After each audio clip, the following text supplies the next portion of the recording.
8e apparition. Pendant les guerres de Charlemagne, un valeureux soldat avait longtemps guerroyé avec courage. Sa vie avait été celle d'un bon chrétien. Il fut atteint d'une maladie mortelle.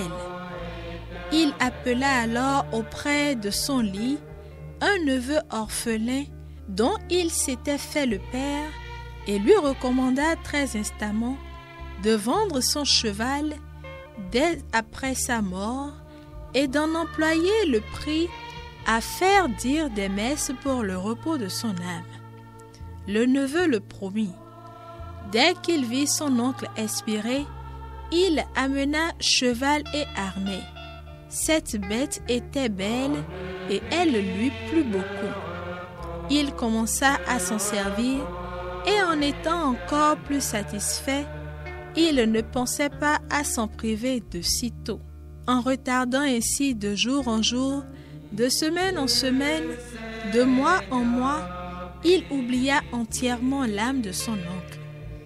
Il y avait 6 mois que cela durait lorsque, un matin, le défunt lui apparaît et lui dit qu'à cause de son infidélité, il lui a fallu endurer des supplices inexprimables dans le purgatoire, mais que le bon Dieu, ayant eu pitié de lui, il sortait de cette horrible prison et montait au ciel.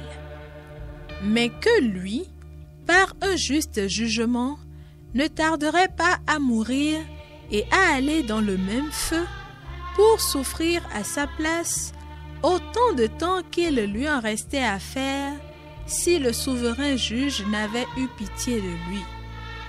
Bien peu de temps après, ce jeune homme tomba malade. Il appela un prêtre, se confessa avec larmes et raconta sa vision. Il avait à peine fini qu'il expira. Comprenons combien une telle ingratitude déplaît au Seigneur et avec quelle sévérité il punit les enfants ou les parents ingrats envers leurs défunts.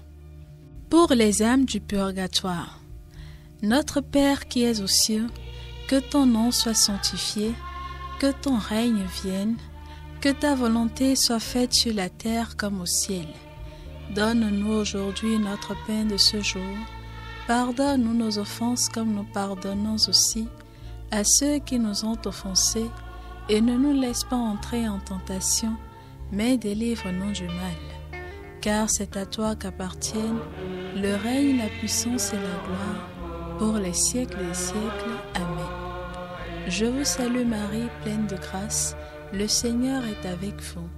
Vous êtes bénie entre toutes les femmes, et Jésus, le fruit de vos entrailles, est béni.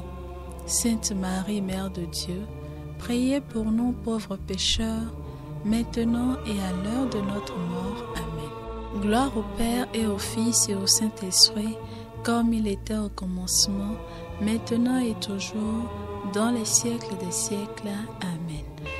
Donne-le Seigneur le repos éternel et fais briller sur eux la lumière sans déclin, qu'ils reposent en paix. Amen. Notre-Dame de Montlégion, priez pour nous et délivrez les âmes du purgatoire. Amen.